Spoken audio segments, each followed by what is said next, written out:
Namaste, Stephen G. How are you? Namaste. Doing well. Thank you. Glad to be here. Stephen G., let me get straight to the first question. The US and Europe, we are witnessing a significant amount of misinformation about India and our Prime Minister as we approach the 2024 elections. Can I ask you directly, do you see this as election interference, a reaction to not being able to come to terms with what they are seeing in India, which is a country rapidly rising to global prominence and moving forward on its own terms? What do you think, Stephen G? Well, from my point of view, it doesn't seem like it's so much a process of election interference as it is just a failure to recognize India for what it is and the greatness that India has to offer. And I don't know why that is, but and it depends on the group of people you're talking about. Many times there's many people who go to India and love India, but the politicians, for some reason, don't seem to want to recognize India for the greatness that it has to offer.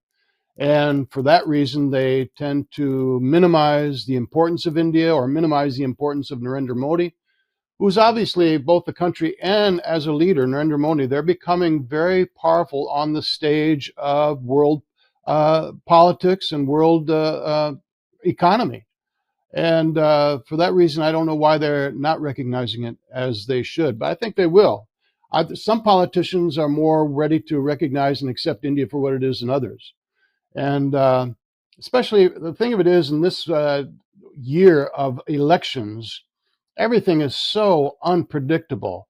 I mean, one day, I mean, I'm just talking about America now, but on one day they may give some country or some politician some support.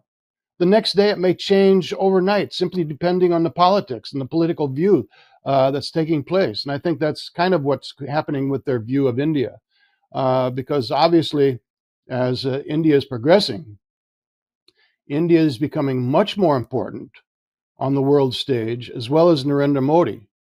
And I think this is going to continue. There's no question of that.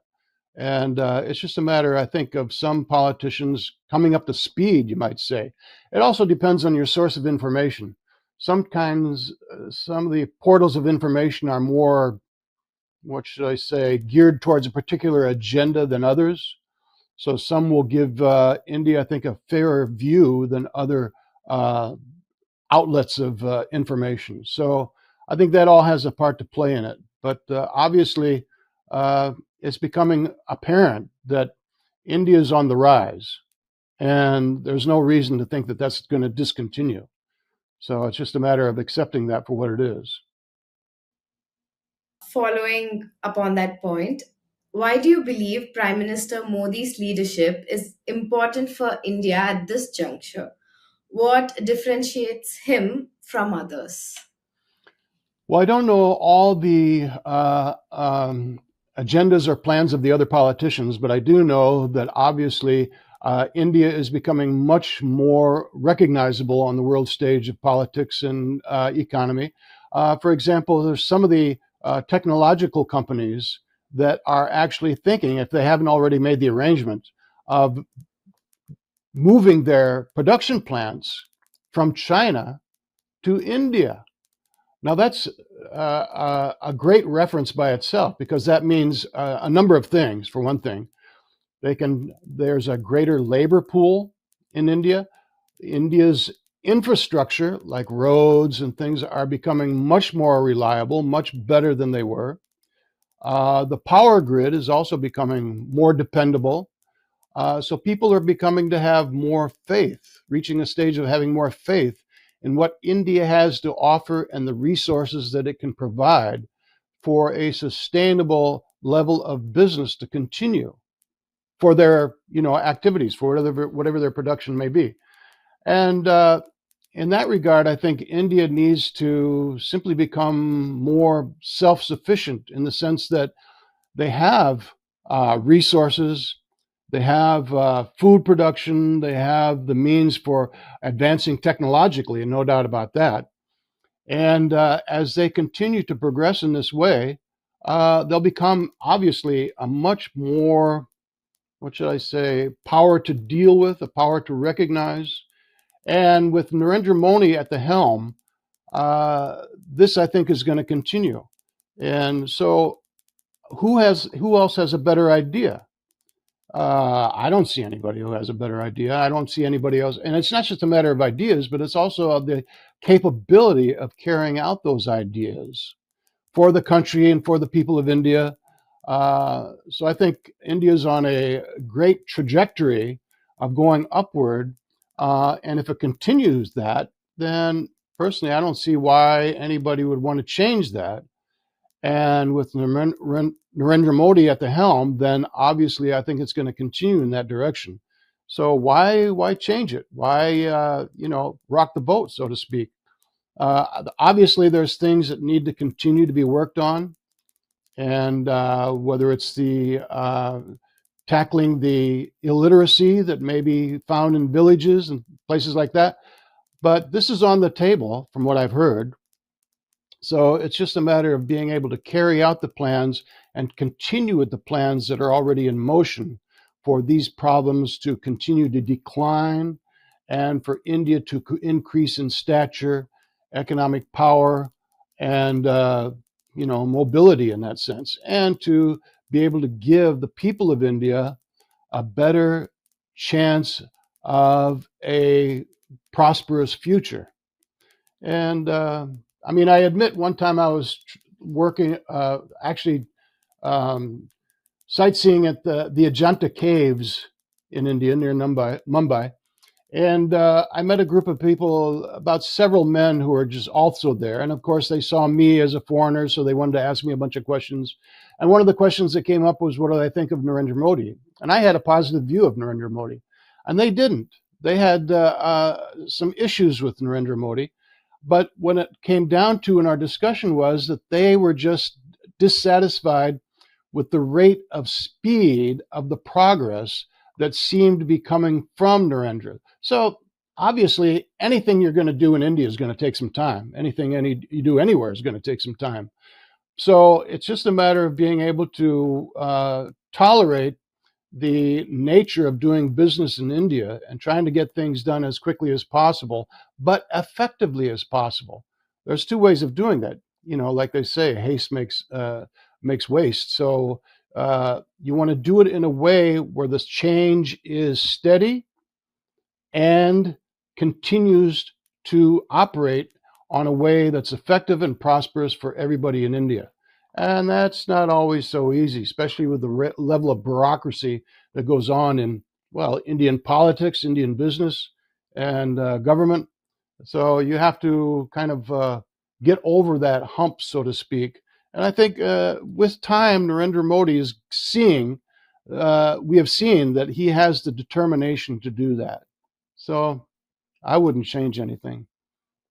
Sanatana-dharma or Hinduism has made significant positive contributions to the world, and that contrasts with the legacy of some other cultures and ideologies. Could you shed some light on the key differences between Sanatana-dharma and other major worldviews? Well, there's a lot of differences, quite honestly, but let's take it on a very basic level. Anybody can identify with this. And one of the key differences that I've found in my own studies is that in Sanatana-dharma, you can ask any question you want as a viable means of getting a deeper understanding as to who and what you are, what is the absolute truth, what is my relationship with this absolute truth, and how to function on a level that contributes to the benefit of society and myself. And the difference is that, certainly in the monotheistic religions, sometimes if you ask too many questions, you're considered a doubting Thomas or somebody who lacks faith, and is frowned upon. Whereas in the Vedic culture, the Vedic system, Sanatana-dharma, the whole system is based on questions and answers. Because if you look at the Upanishads, the Vedanta Sutras, the Itihasas like the Ramayana, Mahabharata, up to the Puranas, it's all based on questions and answers, all kinds of questions. So basically, whatever question you have is likely to be a question that's already been asked somewhere. And you just need to find that question, look up the answer. And it's all practically there in a literary format at this point in time. So that's the freedom. It gives the second point is it gives the freedom to the individual to inquiry there to the highest degree that they want. In other words, there is no limitation. And there's so many different paths within Sanatana-dharma, whether it's Vaishnavism, Shaivism, Brahmanism, Tantric, Mayavad, whatever the case may be, there's different schools of thought which help you reach the conclusion of that philosophical point of view. So you get a better understanding of what is the absolute truth. So this is one of the things that really helps a person have the freedom to inquire to whatever depth that they want. Now, this is a basic, very basic, anybody can see this. There's a very basic difference between Sanatana-dharma and what that has to offer compared to the other cultures and other religions. So it's one thing that has convinced me that I can pursue this. Just look at Bhagavad Gita by itself. Everybody knows Bhagavad Gita. What's that based on? It's based on questions from Arjuna and answers from Lord Krishna. And Lord Krishna expands all these different answers in so many different ways so that you get a good idea of what is the absolute truth, what is the illusion, what is Maya, what is the soul, what is the Paramatma, the super soul, as some people call it. Who or what is God, what is our relationship with God, and how do we function on the basis of that relationship. So and these are all very high transcendental principles. In other words, they're not just moralistic principles of, don't do this, don't do that. Morals have to be there. Without morals, this planet would be completely crazy, as we can see. As in some countries, morals seem to be on the decline, and the crime rate is shooting up like anything. So, but you still have to go higher than that.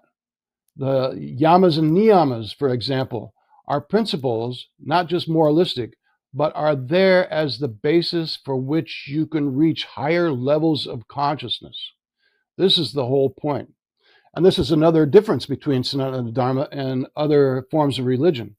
Other forms of religion may be faith-based. Some even call them fear-based, that if you don't do this, you're going to go to hell or this or that. Whereas in Sanatana-dharma, it's all based on the idea that we need to understand who or what we really are. We're Atmas, soul. Some people call it soul. Some people call it Atma, which is the better, name for who we really are. And the whole goal is to unite with Atma, with the Paramatma. The whole goal of yoga, any yoga you pick, the whole goal is to unite ourselves with the Supreme Being and move on from there. So the whole idea is that, first of all, and this is a very basic concept in Sanatana-dharma, that you are not your body. You are beyond your bodily situation. You're beyond your bodily limitations.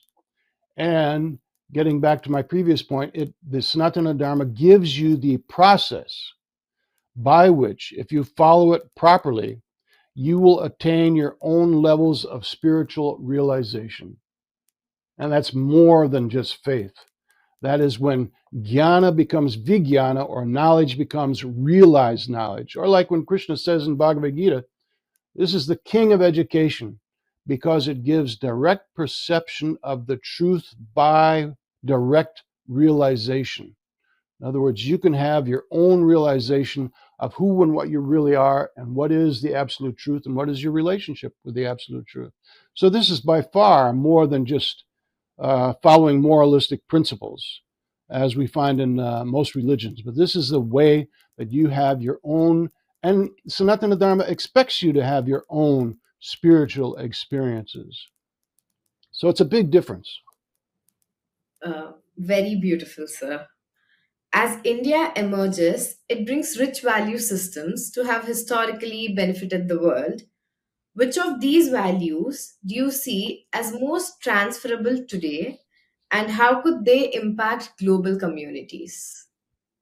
Well, I think, for one thing, we can go back to one of the differences in Sanatana-dharma is that you're not this body. I think that is a major factor that would change the course of the direction of the world. And any community that adopts that principle. Of course, it's like one of those things that says that even a child of 8 may understand this, but hardly a man of 80 can put it into proper practice. So we have to practice this. We have to practice understanding that we're not this body, we're the soul or the Atma within the body. And we also have to see that the Paramatma, the super soul, is also within each and every body. If we begin to see like that, then we'll have a completely different attitude in our relationship and how we conduct our activities with each other, with other living beings, with nature, which then would be reflected in how we conduct ourselves in business, in politics, in our respect for the environment. All these different areas changes as we begin to understand this very basic principle. And of course, it also brings about the idea that we can live together peacefully, disregarding our differences, because that's a major problem in most communities. What people see is their differences. And then by seeing their differences brings about the desire to conquer and convert. Change to be like me, or else I don't like you. And, then there's fighting and stuff like that. But wait a minute. If I'm not this body, you're not this body, then what are we? We're the spiritual Atma within the body. Well, that means we're both the same when it comes down to it. So that aspect itself can provide the principle for universal harmony with each other. And with universal harmony also means universal management, because this world does not lack anything. There's certain parts of the world that may be without some facility, without some resource that they may need, but another part of the world has that. So basically, it's just a matter of establishing the proper management so that everybody has enough of everything. And that means God consciousness or spiritual consciousness, which can bring about that form of harmonious management around the world. So any community can use that, and any community should use that, so that we can move forward in a more sophisticated and more civilized manner. And that is one of the principles that we find in Sanatana-dharma. You spoke about all these beautiful principles, sir, but there are still persistent stereotypes in Western media about India and Hindus in particular. What do you think are the origins of these narratives, and how can they be effectively countered? Uh, I've tried to look into the origins, or why these misperceptions are there, and I keep coming up with different answers, uh, and I still don't understand why some of these principles are. Basically, it goes back to the whole idea that at least here in America, that we see the differences between us.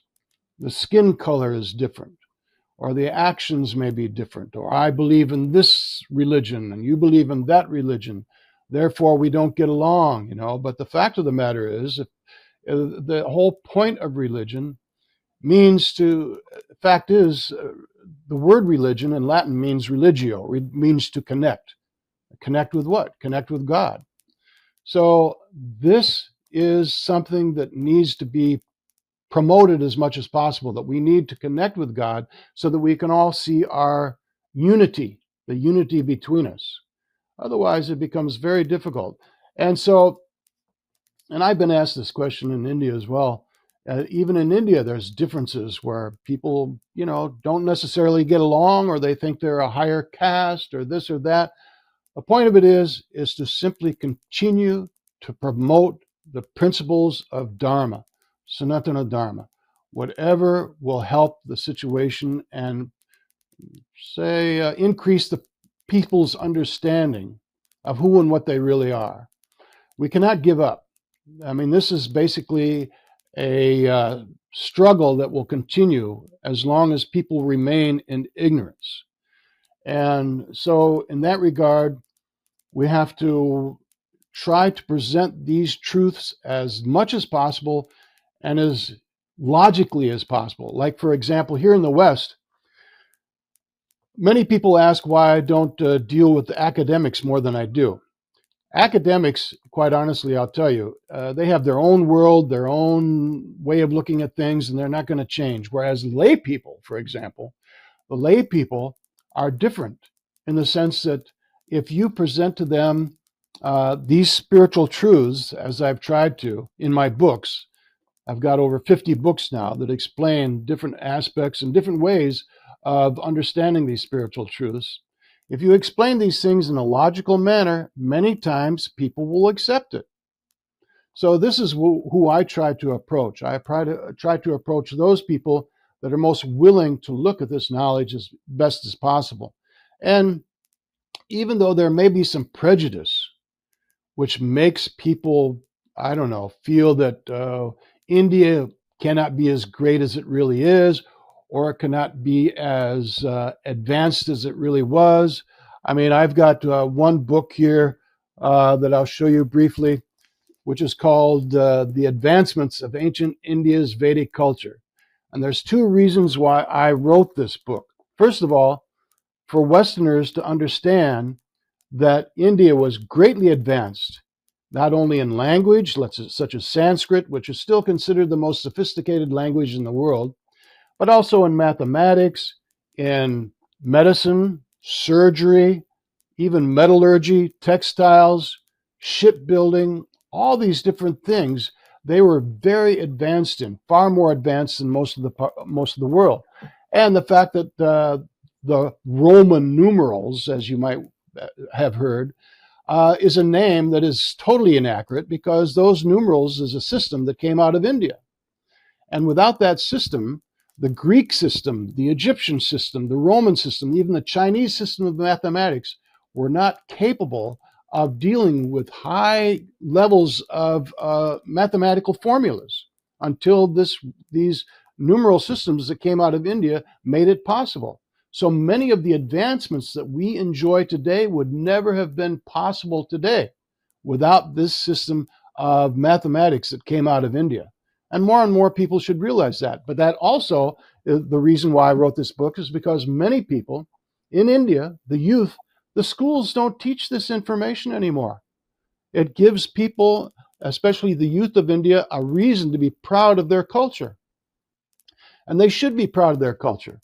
But we need to make this knowledge more available to not only the Indian youth of today, but also Westerners, so that they can begin to see that, the yoga system that you're following comes out of India.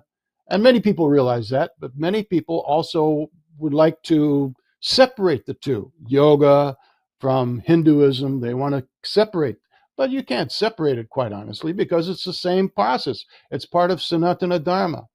So for those people that don't want to use the word Hinduism, you can use which is the more proper word of Sanatana-dharma, eternal balance and sustainability, and the eternal duty to understand who and what we really are. That is the real purpose of life, and that is what Sanatana-dharma is all about.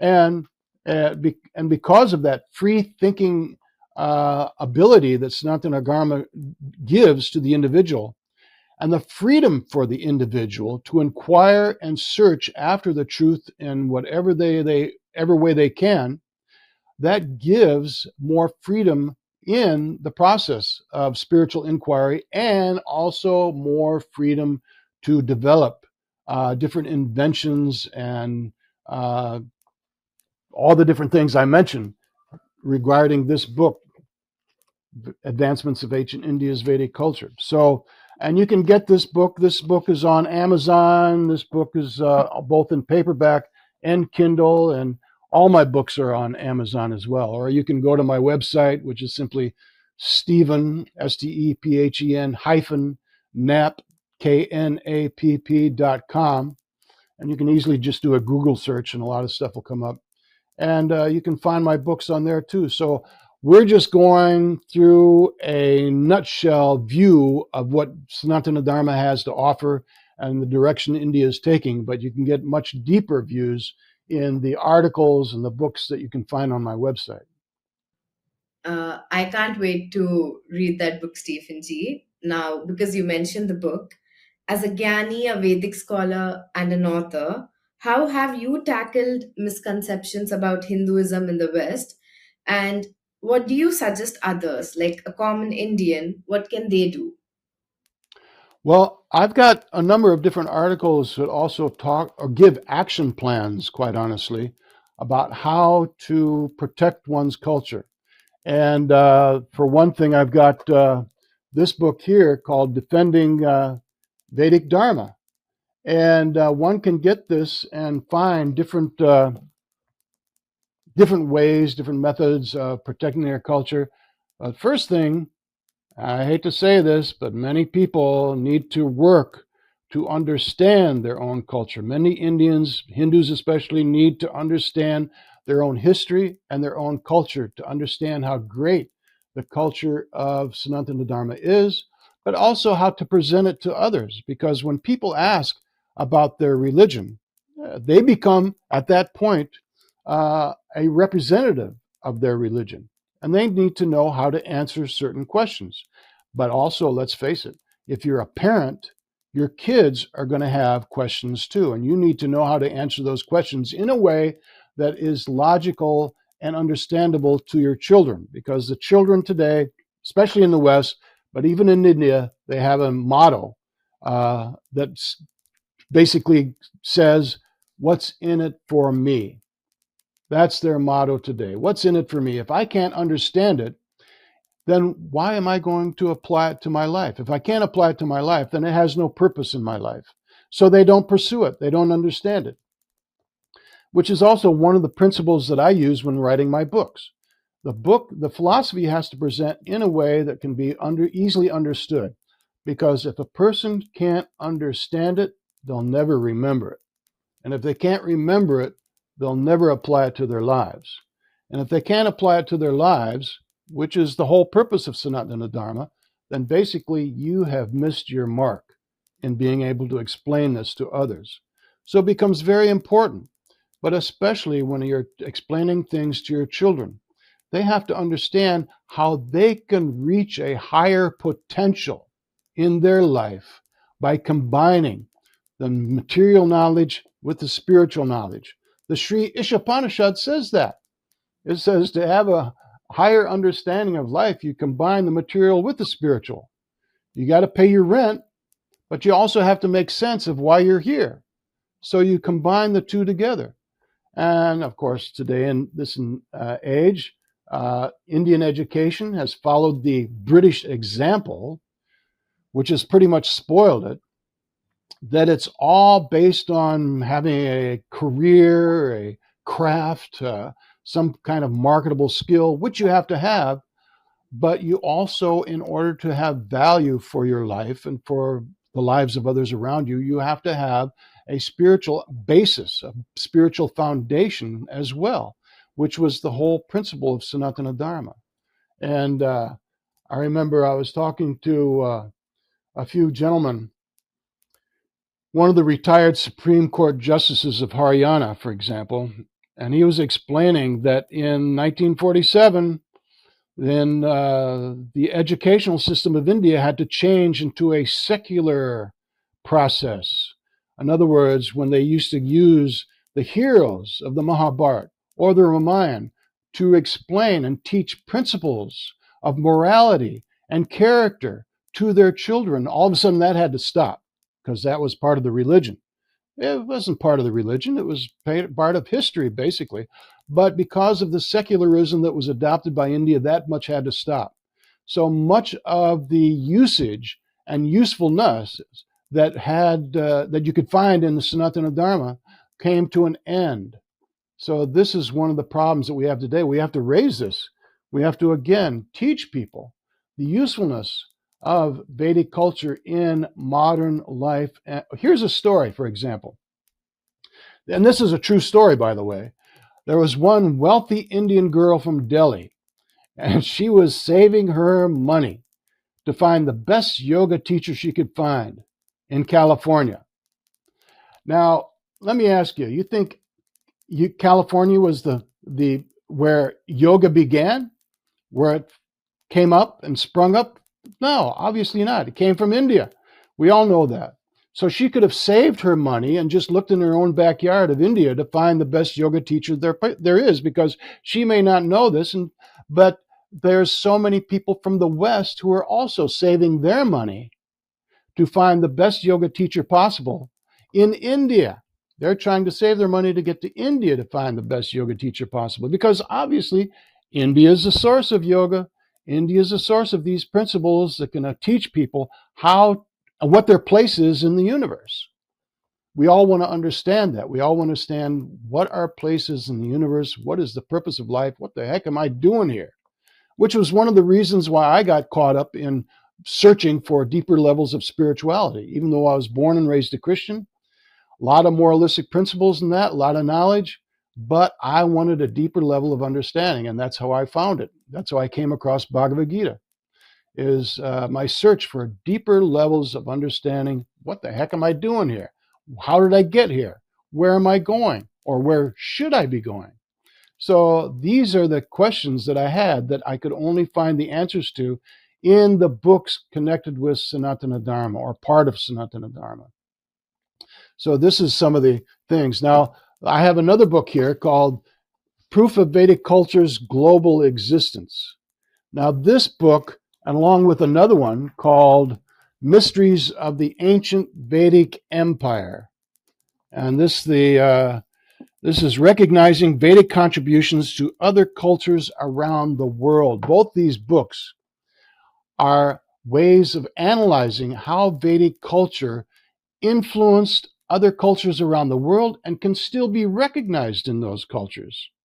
So this is another reason which would give pride to the Indian youths of today, how important their culture is, not only in years ago, but even today, amongst other cultures around the world, and how you can still recognize Vedic culture in those other cultures around the world.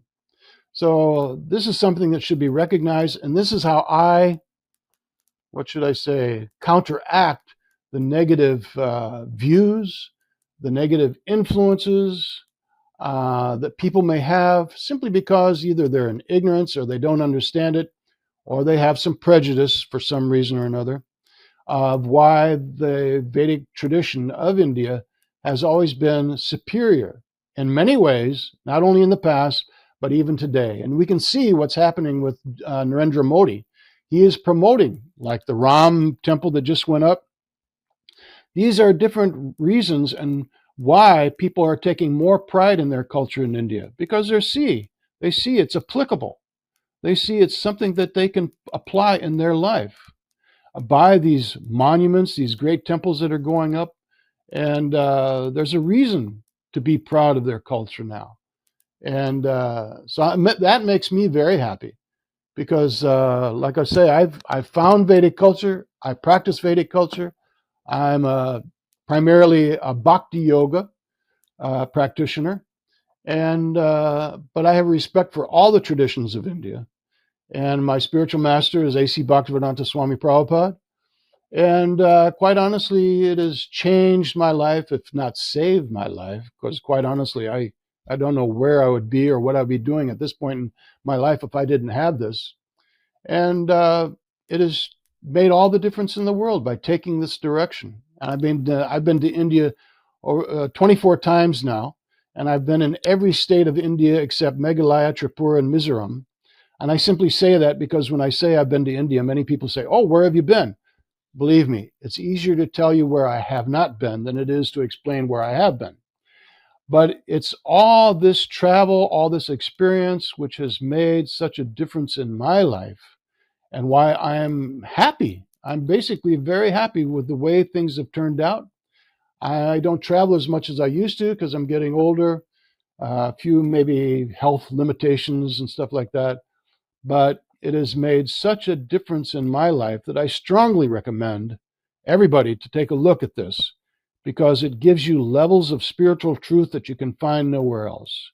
And especially with the Indian people, Indian Hindus, they need to rise up, defend their culture, be proud of it, and anticipate that India will become more and more on the forefront of the world economy, in the world of politics, but also it'll become more and more a teacher of the world of spiritual knowledge.